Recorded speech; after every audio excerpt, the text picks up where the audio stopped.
বন্যায় অনেক বাড়িঘর ভেসে যাচ্ছে, অনেক মানুষ মারা যাচ্ছে, কিন্তু আমরা মেয়ে মানুষ চাইলেও আমরা যেতে পারতেছি না, কারণ আমার তো ভাইও নাই বা কেউ নাই যে সাথে নিয়ে যাব। আর আমরা মেয়ে মানুষ ঘর থেকে বের হওয়াটাই রিস্ক, রাতের ব্যাপার আছে, যে কোনো সময় আমাদের উপরও যে কোনো দুর্ঘটনা ঘটে যেতে পারে, তাই না? তো অনেকে কমেন্ট করতেছেন যে বন্যায় চারদিক এই অবস্থা, আপনার ভিডিও করতেছেন। ভাই আর আপুরা শোনেন, একটা দিন যদি ভিডিও না করি 7 দিনের ইনকাম বন্ধ হয়ে যাবে। যেভাবে পানি আসা শুরু হয়েছে দেশে, আমাদের দিকেও যে কোনো সময় এসে পড়তে পারতো, আমরা তো যে কোনো সময় মারা যেতে পারতাম, তাই না? তবে মৃত্যুর আগ পর্যন্ত তো আমাদেরকে খেয়ে পড়ে বেঁচে থাকতে হবে, তাই না? এই যে ভিডিও পোস্ট কেন করেন, যদি ভিডিও পোস্ট না করি ইনকাম হবে না, পেটে খাবার আসবে না, বাসা ভাড়া দিতে পারবো না, সেটা তো আপনারা দিবেন না, তাই না? কয়দিন থাকবে এভাবে? একদিন ভিডিও করলাম না, 2 দিন করলাম না, 7 দিনই করলাম না, একটা দিন তো আবার করতেই হবে, তাই না?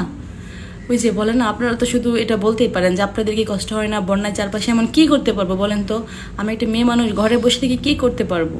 আর যদি একদিন ভিডিও না ছাড়ি আমার তো ইনকাম বন্ধ হয়ে যাবে, তাহলে বন্যার মানুষের সাথে আমাকেও ভাসিয়ে দেন, আমিও ভেসে যাই, মরে যাই। কারণ যদি খেয়ে পরে বেঁচে না থাকতে পারি তাহলে তো মরেই যেতে হবে, তাই না? আমার ভিডিও না করা নিয়ে কি আসে যায় রে ভাই? বন্যার মানুষের পাশে তো আর আমি যেতে পারতেছি না এখান থেকে, তাই না? আপনারা পুরুষ মানুষ যারা যেতে পারতেছেন তারা যান না, তারা ঘরে বসে বসে আমাদেরকে কমেন্ট করতেছেন, তারা একটু যান না ভাই, তারা গিয়ে তাদের পাশে দাঁড়ান। আপনারা চাইলে তো সব করতে পারেন, তাই না? পুরুষ মানুষের যে শক্তি, নারীদের তো সেটা নাই। নারীরা চাইলে কি সব করতে পারে বলেন তো? আর আমরা কয় টাকায় ইনকাম করি, কীভাবেই বা হেল্প করবো, সাহায্য করব? আমাদের ইনকাম দিয়ে আমরা খেয়ে পরে কোনো রকম বেঁচে থাকতে পারি, এর থেকে বেশি ইনকাম করতে পারি না। দেখতেই পারেন যে ঘরে বসে ইনকাম, না বাইরে যাই, না চাকরি করি, কিছু ভিডিও করি, কিছু ড্রেস সেল করি। ভাই যদি ড্রেস সেল করা বন্ধ করে দিই, বন্যার এই অবস্থা দেখে, তাহলে আমরা চলবো কেমন? আমাদের পেট কেমনে চলবো? আপনারা একটু বলেন। আমরা বাসা বেড়ে দিয়ে বাঁচবো কেমনে? আমাদের পেট তো আপনারা চালাবেন না, বাসা ভাড়াও আপনারা দিবেন না। কিন্তু ভুল বুঝবেন না, ঠিক আছে? ভুল বুঝবেন না। অনেক খারাপ পরিস্থিতিতে আমরা ভিডিও করি না, অফ রাখি, কিন্তু কয়দিন অফ রাখবো বলেন? কতদিন অফ রাখা যায়? আমাদেরও তো জীবন চালাতে হবে। আমরা যেহেতু মরে যাই না, আমাদের বেঁচে থাকতে হবে। আর মরণ যদি চলে আসে তাহলে তো মরে যেতে হবে, মরার আগ পর্যন্ত তো খেয়ে পড়ে বেঁচে থাকতে হবে, তাই না? আমার কথায় যদি ভুল থাকে বা আমার কোনো ব্যবহারেও যদি আপনারা কষ্ট পেয়ে থাকেন, প্লিজ আমাকে ক্ষমা করে দিবেন, ক্ষমা সুন্দর দৃষ্টিতে দেখবেন। আর আমার জন্য দোয়া করবেন, আমার ফ্যামিলির জন্য দোয়া করবেন। আমাদের ভাই নাই, আমরা 3টা বোন, আমাদের ফ্যামিলি কীভাবে চলে, কীভাবে চালাতে হয় সেটা তো আমরা জানি, তাই না? আর শাড়ি সেল করি, এটা তো কোনো অবৈধ, কোনো খারাপ পথে না। জাস্ট ঘরে বসে ভিডিও করি, ভিডিওর মাধ্যমে কয়েকটা অর্ডার আসে, সেটা নিয়ে আমরা খেয়ে পরে বেঁচে আছি কোনো রকম। দ্যাটস ইট, এটুকুই ভাই আপুরা।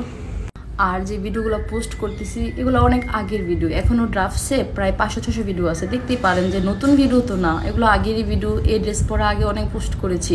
এখন যদি ভিডিও পোস্ট না করি আইডি একদম মানে হ্যাং হয়ে যাবে, আইডি হচ্ছে ফ্রিজ হয়ে যাবে। আর আইডি যদি একবার ফ্রিজ হয়ে যায় তাহলে আর উঠবে না, আর উঠাতে পারবো না। তাই 2-1টা ভিডিও পোস্ট করতে হয় আইডিটা রানিং রাখার জন্য। আইডি রানিং না রাখলে আমাদের ইনকাম হবে না, আমরা চলতে পারবো না, খেতে পারবো না, পড়তে পারবো না, বাসা ভাড়া দিতে পারবো না। তখন কি হবে? তখন তো কেউ হেল্প করবেন না, কেউ পাশে এসে দাঁড়াবেন না। এই পরিস্থিতিতে আমরা পড়ি, এটা কি আপনারা চান বলেন? তো যাই হোক, ভুল বুঝবেন না, ঠিক আছে? ভুল বুঝবেন না। চারদিক এরকম অবস্থা, সবাই সবার জন্য দোয়া করবেন, আমরাও দোয়া করি সবাই সবার জন্য। আর আমাদের অনেক আত্মীয় স্বজন আছে যে যারা ফেনীতে, কুমিল্লাতে থাকে, ওদেরকে আমরা বারবার বলেছি আমাদের দিকে চলে আসো। যতদিন আমাদের দিকে পানি না আসবে, যতদিন আমরা বন্যাতে না পড়বো, ততদিন আমরা তাদের উপকার করবো, হেল্প করবো। সত্যি ফোন দিয়ে সবাইকে বলেছি, যদি এরকম হয়, পানি উঠে যায়, বন্যায় অবস্থা খারাপ হয়, তোমরা চলে আসো আমাদের বাড়িতে, আমরা উপকার করবো। আর কি করতে পারি বলেন?